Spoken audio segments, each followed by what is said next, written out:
बंधु माने आजिर एही भिडियोटी मीन राशि व्यक्ति विशेष मानक पई बहुत ही खास अटे। आजिर एही भिडियो रे आमे माने मीन राशि व्यक्ति विशेष मानकर अर्थ वार्षिक राशिफल विषय रे जानिबा। 2024 मसिहार अधा मास बीती सारिछि। आउ जे अधा मास बाकी रहिछि अर्थात जुलाई 2024 रु डिसेंबर 2024 एही 6 मास आपण मानक पई किपरि रहिबो, आपणक जीवन रे केउ सब परिवर्तन हेबो, एही 6 मास भितरे केउ ग्रहंकर केउ भाव को चलन हेबो एवं केउ भाव को दृष्टि रहिबो, नवग्रह आपणको केउ प्रकार फल प्रदान करिबारे सक्षम हेबे से विषय रे विस्तार रूप रे आलोचना करिबा एवं ग्रह मानकर गोचर अनुसारे आपणकर स्वास्थ्य, शिक्षा, प्रेम, वैवाहिक जीवन, भाग्य, क्यारियर एवं व्यापार वाणिज्यर स्थिति किपरि रहिबो से विषय रे मध्य विस्तार रूप रे आलोचना करिबा। तो बंधु माने आजिर एही कार्यक्रमटी जन्म राशि एवं चंद्र राशि उपरे आधारित अटे एवं आपणकर मीन राशि राशि चक्रर शेष राशि अंतिम राशि चक्रर द्वादश राशि। तो बंधु माने आपण मानकर जदि मीन राशि होई थाए तेबे भिडियोटी को लाइक करी चैनल टी को सब्सक्राइब करि दियंतु एवं कमेंट बॉक्स रे भक्तिर सहित जय श्री जगन्नाथ निश्चय लिखंतु। तो बंधु माने एही 6 मासरे आपणक जीवन रे जे अशुभत्व रहुछि से सब अशुभत्वर प्रतिकार पई मध्य आमे माने वीडियो शेष रे जानिबा। तेबे आसंतु प्रथमे जानि नेबा एही 6 मास मध्य रे आपणकर स्वास्थ्य किपरि रहिबो। तो बंधु माने जुलाई मास आरंभरु आपणकर प्रथम भावरे अछंती राहु, द्वितीय भावरे मंगल, तृतीय भावरे गुरु, चतुर्थ भावरे सूर्यंक सहित शुक्र, पंचम भावरे बुध, सप्तम भावरे केतु एवं आपणकर द्वादश भावरे शनि विराजमान अछंती। तेबे बंधु माने आपणकर वर्तमान शनि 7.5 प्रथम चरण चालू अछि। तेबे बंधु माने प्रथमे जानिबा आपणकर स्वास्थ्य किपरि रहिबो जुलाई 2024 रु डिसेंबर 2024 मध्यरे। तो बंधु माने आपणको कुंडलीर प्रथम भावटी होई थाए आपणकर स्वास्थ्यर भाव, आपणकर इम्यूनिटी सिस्टम रो भाव एवं आपणकर प्रथम भावर अधिपति हेउछंती गुरु एवं गुरु आपणकर तृतीय भावरे विराजमान अछंती एवं एही 6 मास मध्यरे गुरुंकर मध्य कोनोसी राशि परिवर्तन हेबार नाही।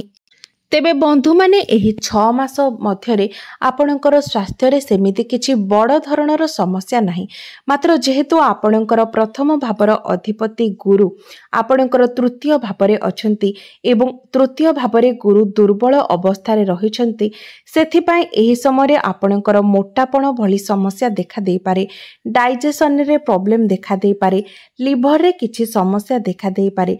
तो विशेष रूप रे आपण एही 6 मासरे आपणकर खाद्य पेय प्रति नियंत्रण रक्षा करंतु, खाइबा पीबा उपरे ध्यान रखंतु एवं जेहेतु यह आपणकर डाइजेस्टिव सिस्टम रे प्रॉब्लम आनी पारे, आपणकर मोटापण बढ़ाई पारे, तो सेथि पई आपण जेते संभव एक्सरसाइज करंतु, योग करंतु एवं निजर स्वास्थ्य प्रति मध्य ध्यान रखंतु। तो बंधु माने एहा व्यतीत आपणकर शनि 7.5 प्रथम चरण मध्य चालू अछि।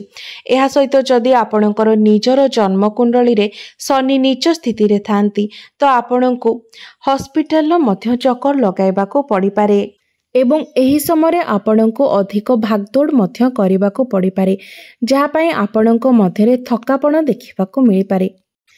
एबे आसंतु जानिबा आपणकर शिक्षा क्षेत्र किपरि रहिबो जुलाई 2024 रु डिसेंबर 2024 मध्यरे एही 6 मास किपरि रहिबो विद्यार्थी मानक पई।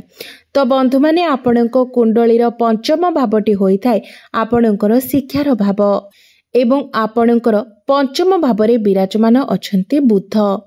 मात्र 7 जुलाई को शुक्र आपणकर पंचम भाव को आसीबे एवं 16 जुलाई को सूर्य आपणकर पंचम भाव को आसीबे।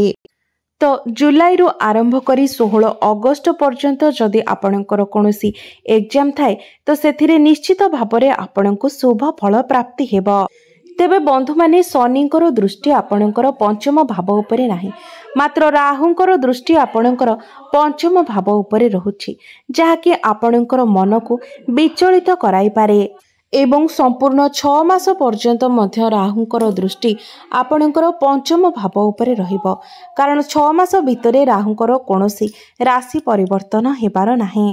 ତ ବନ୍ଧୁମାନେ, ଆପଣଙ୍କର ପାଠପଢ଼ାର ସ୍ଥିତି ଏହି 6 ମାସ ମଧ୍ୟରେ 60ରୁ 70% ଭଲ ରହିବ। ତ ବନ୍ଧୁମାନେ, ମାସ ଆରମ୍ଭରୁ ଅଗଷ୍ଟ 16 ପର୍ଯ୍ୟନ୍ତ ଆପଣଙ୍କର ପାଠପଢ଼ାର ସ୍ଥିତି ବହୁତ ଭଲ ରହିବ। ତେବେ ଅଗଷ୍ଟ 16ରୁ 16 ଅକ୍ଟୋବର ପର୍ଯ୍ୟନ୍ତ ଆପଣଙ୍କୁ ନିଜର ପାଠପଢ଼ାରେ ଧ୍ୟାନ ରଖିବାର ଅଛି ଏବଂ ତାପରେ ଆପଣଙ୍କର ପାଠପଢ଼ାର ସ୍ଥିତି ପୁଣି ଥରେ ଭଲ ରହିବ। ମାତ୍ର ଯେହେତୁ ରାହୁଙ୍କର ଦୃଷ୍ଟି ଆପଣଙ୍କର ପଞ୍ଚମ ଭାବ ଉପରେ ରହୁଛି, ସେଥିପାଇଁ ଆପଣ ନିଜର ପାଠପଢ଼ା ଉପରେ ବିଶେଷ ଧ୍ୟାନ କେନ୍ଦ୍ରିତ କରିବାର ଅଛି। ମନକୁ ଅନ୍ୟମନସ୍କ ନ କରାଇ ପାଠପଢ଼ାରେ ପରିଶ୍ରମ କରିବାର ଅଛି, କାରଣ ଯେହେତୁ ରାହୁଙ୍କର ଦୃଷ୍ଟି ଆପଣଙ୍କର ପଞ୍ଚମ ଭାବରେ ରହୁଛି, ତ ସେ ସର୍ବଦା ଆପଣଙ୍କର ମନକୁ ବିଚଳିତ କରାଇବେ, ଆପଣଙ୍କୁ ଅନ୍ୟମନସ୍କ କରାଇବେ। ଏବେ ଆସନ୍ତୁ ଜାଣିବା ଆପଣଙ୍କର ପ୍ରେମ ଜୀବନ କିପରି ରହିବ ଜୁଲାଇ 2024ରୁ ଡିସେମ୍ବର 2024 ମଧ୍ୟରେ। ତ ବନ୍ଧୁମାନେ, ଆପଣଙ୍କର ପଞ୍ଚମ ଭାବଟି ଆପଣଙ୍କର ଶିକ୍ଷାର ଭାବ ହେବା ସହିତ ପଞ୍ଚମ ଭାବଟି ମଧ୍ୟ ହୋଇଥାଏ ଆପଣଙ୍କର ପ୍ରେମ ଜୀବନର ଭାବ। ତ ବନ୍ଧୁମାନେ, ଏହି ସମୟରେ ଆପଣଙ୍କର ପ୍ରେମ ଜୀବନରେ ଅନେକ ସାରା ପରିବର୍ତ୍ତନ ଦେଖିବାକୁ ମିଳିବ, କାରଣ ଏହି ସମୟରେ ଆପଣଙ୍କର ଶନି 7.5 ଚାଲୁଛି ଏବଂ ଶନି ଆପଣଙ୍କର ମୁଡକୁ ସୁଇଂ କରାଇବେ, ଆପଣଙ୍କ ମନରେ ବହୁତ ପରିବର୍ତ୍ତନ ଆଣିବେ ଏବଂ ଆପଣଙ୍କର ରାଶିରେ ରାହୁଙ୍କର ଗୋଚର ମଧ୍ୟ ହେଉଛି। ମୀନ ରାଶିରେ ବର୍ତ୍ତମାନ ରାହୁଙ୍କର ଗୋଚର ହେଉଛି। ତେବେ ଏହି ସମୟରେ ଆପଣ ନିଜ ମନ ଭିତରେ କୌଣସି ପ୍ରକାରର ସନ୍ଦେହକୁ ସ୍ଥାନ ଦିଅନ୍ତୁ ନାହିଁ, ମନରେ କୌଣସି ପ୍ରକାରର ଡାଉଟ୍ ଆସିବାକୁ ଦିଅନ୍ତୁ ନାହିଁ ଏବଂ ଏହି 6 ମାସ ମଧ୍ୟରେ ଆପଣଙ୍କ ସହିତ ଏହି ସବୁ ଘଟଣା ହିଁ ଘଟିବ। ତ ବନ୍ଧୁମାନେ, ବିଶେଷ କରି 21 ଅକ୍ଟୋବର ପରଠାରୁ ସମ୍ପୂର୍ଣ୍ଣ ନଭେମ୍ବର ପର୍ଯ୍ୟନ୍ତ ଏପରି ସମୟ ଅବଧି ରହିବ ଯେଉଁ ସମୟରେ ଆପଣଙ୍କ ସମ୍ପର୍କରେ ଆପଣଙ୍କୁ ବିଶେଷ ଧ୍ୟାନ ଦେବାର ଅଛି, କାରଣ ଏହି ସମୟ ମଧ୍ୟରେ ଆପଣଙ୍କର ସମ୍ପର୍କକୁ ନେଇକି ଆପଣଙ୍କୁ ବହୁତ ସାରା ପ୍ରୋବ୍ଲେମକୁ ଫେସ୍ କରିବାକୁ ପଡ଼ିପାରେ, କାରଣ ଏହି ସମୟରେ ମଙ୍ଗଳ ଗ୍ରହ ଆପଣଙ୍କର ପଞ୍ଚମ ଭାବରେ ନୀଚ ଭାବରେ ଗୋଚର କରୁଥିବେ। ଏହାର ପ୍ରଭାବରେ ଆପଣଙ୍କର ପାର୍ଟନରଙ୍କ ମଧ୍ୟରେ କ୍ରୋଧ ସ୍ୱଭାବ ଦେଖାଦେଇପାରେ, ଏପରିକି ଆପଣଙ୍କ ମଧ୍ୟରେ ମଧ୍ୟ ଆଗ୍ରେସନ ଦେଖାଦେଇପାରେ। ତ ବନ୍ଧୁମାନେ, ଏହି 6 ମାସ ଆପଣଙ୍କୁ ଆପଣଙ୍କର ପ୍ରେମ ଜୀବନ ଉପରେ ବିଶେଷ ଧ୍ୟାନ ଦେବାର ଅଛି। ଏବେ ଆସନ୍ତୁ ଜାଣିବା ଆପଣଙ୍କର ବୈବାହିକ ଜୀବନ କିପରି ରହିବ ଜୁଲାଇ 2024ରୁ ଡିସେମ୍ବର 2024 ମଧ୍ୟରେ। ତ ବନ୍ଧୁମାନେ, ଆପଣଙ୍କ କୁଣ୍ଡଳୀର ସପ୍ତମ ଭାବଟି ହୋଇଥାଏ ଆପଣଙ୍କର ବୈବାହିକ ଜୀବନର ଭାବ, ଆପଣଙ୍କର ଜୀବନ ସାଥୀର ଭାବ ଏବଂ ଆପଣଙ୍କର ସପ୍ତମ ଭାବରେ ବିରାଜମାନ ଅଛନ୍ତି କେତୁ ଏବଂ ଏହି 6 ମାସ ମଧ୍ୟରେ କେତୁଙ୍କର ମଧ୍ୟ କୌଣସି ବି ରାଶି ପରିବର୍ତ୍ତନ ହେବାର ନାହିଁ। ବନ୍ଧୁମାନେ, କେତୁ ହେଉଛନ୍ତି ଏକ ଛାୟା ଗ୍ରହ, ମୁଣ୍ଡବିହୀନ ଗ୍ରହ। ତ କେତୁଙ୍କର ଆପଣଙ୍କର ସପ୍ତମ ଭାବରେ ରହିବା ଆପଣ ନିଜର ଲାଇଫ ପାର୍ଟନରଙ୍କ ପାଇଁ କେତେ କିଛି ବି କରିଯାଆନ୍ତୁ, ସେମାନଙ୍କ ମଧ୍ୟରେ ଏକ ଅସନ୍ତୁଷ୍ଟିର ଭାବନା ରହିବ। ତେବେ ବନ୍ଧୁମାନେ, 16 ଅଗଷ୍ଟ ପର୍ଯ୍ୟନ୍ତ ଆପଣଙ୍କୁ ନିଜର ବୈବାହିକ ଜୀବନରେ ଟିକେ ବିଶେଷ ଧ୍ୟାନ ଦେବାର ଅଛି ଏବଂ 27 ଅଗଷ୍ଟରୁ 21 ଅକ୍ଟୋବର ମଙ୍ଗଳ ଯେତେବେଳେ ଆପଣଙ୍କର ସପ୍ତମ ଭାବକୁ ଦେଖିବେ, ତ ଏହାର ପ୍ରଭାବରେ ଆପଣଙ୍କର ଲାଇଫ ପାର୍ଟନରଙ୍କର ମଧ୍ୟରେ ଆଗ୍ରେସନ ଦେଖାଦେବ ଏବଂ ଏହି ସମୟ ମଧ୍ୟରେ ଆପଣଙ୍କ ମଧ୍ୟରେ ଅଧିକ ଯୁକ୍ତି ତର୍କ ମଧ୍ୟ ହୋଇପାରେ। ତେବେ ଏହି ସବୁକୁ ଆପଣ ଇଗ୍ନୋର କରିବା ପାଇଁ ଚେଷ୍ଟା କରନ୍ତୁ, ଆଭଏଡ୍ କରିବା ପାଇଁ ଚେଷ୍ଟା କରନ୍ତୁ, ଆପଣଙ୍କ ପାଇଁ ଭଲ ରହିବ।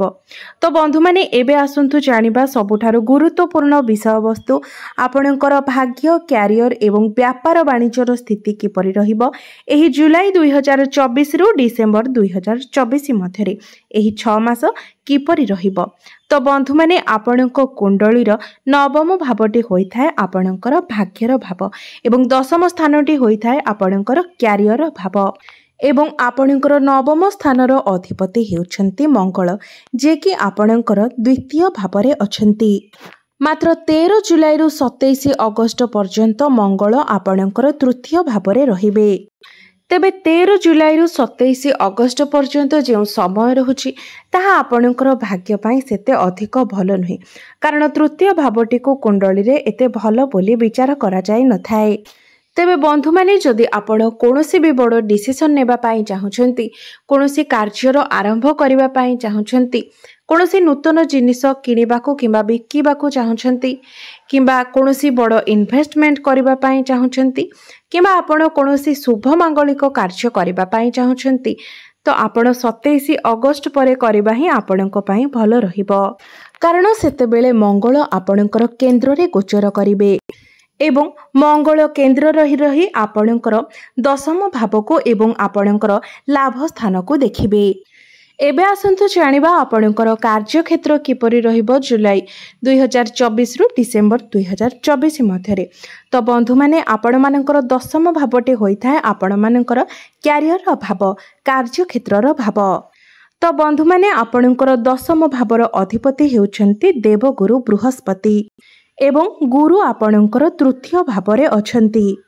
तो बंधु माने एही 6 मास जाक आपणकर कार्यक्षेत्र पई टिके आपणक पई समस्या सृष्टि करि पारे। आपणको कार्यक्षेत्र रे अधिक परिश्रम करिबाको पड़ि पारे, ट्रैवलिंग करिबाको पड़ि पारे। तो बंधु माने गुरु आपणकर तृतीय स्थान रे रही आपणकर दशम, एकादश एवं सप्तम स्थान को देखुचंती।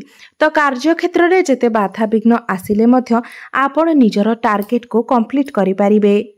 एही 6 मास भितरे आपणकर प्रमोशन मध्य होई पारे एवं आपण जदि किछि परिवर्तन चाहुथिले तेबे ताहा मध्य होई पारे। एहा व्यतीत एही 6 मास मध्यरे आपणकर मैनेजमेंट स्किल रे वृद्धि आसीबो, आपणक मध्यरे मैच्योरिटी मध्य वृद्धि पाइबो। जदि आपण बैंकिंग सेक्टर रे कार्य करूछंती, ट्रैवल रिलेटेड कार्य करूछंती, किंबा कोनोसी एजेंट रो कार्य करूछंती, किंबा आपण ऑनलाइन डिजिटल कार्य करूछंती, तो तेबे आपणक पई समय बहुत भल रहिबो। तो बंधु माने दशम भावर अधिपति जदि आपणकर एकादश भाव को दृष्टि दियंती तेबे एहा द्वारा आपण कार्य करी सेथेरे आपण सफलता प्राप्त करिथांती एवं प्रशंसित मध्य होइथांती। मात्र जेहेतु गुरु आपणकर तृतीय भावरे अछंती एवं आपणकर शनि 7.5 चलीछि, सेथिपाई आपणको अधिक परिश्रम करिबाको पड़िबो। आपण परिश्रम करिबा द्वारा निश्चित भावरे आपणको सफलता प्राप्ति हेबो एवं समाज रे आपणकर मान सम्मान मध्य वृद्धि पाइबो। एबे आसंतु जानिबा आपणकर व्यापार वाणिज्यर स्थिति किपरि रहिबो जुलाई 2024 रु डिसेंबर 2024 मध्यरे। आपणकर व्यापार वाणिज्यर स्थिति किपरि रहिबो एही 6 मास रे। तो बंधु माने आपणको कुंडलीर सप्तम भावटी होइथाय आपणकर व्यापार वाणिज्यर भाव। आपणकर सप्तम भावर अधिपति हेउछंती बुध, मात्र आपणकर सप्तम भावरे विराजमान अछंती केतु। तो बंधु माने 20 अगस्त परठारु आपणकर बिजनेस रे ग्रोथ आसीबो एवं संपूर्ण मास सारा आपणकर बिजनेस बहुत भल रहिबो।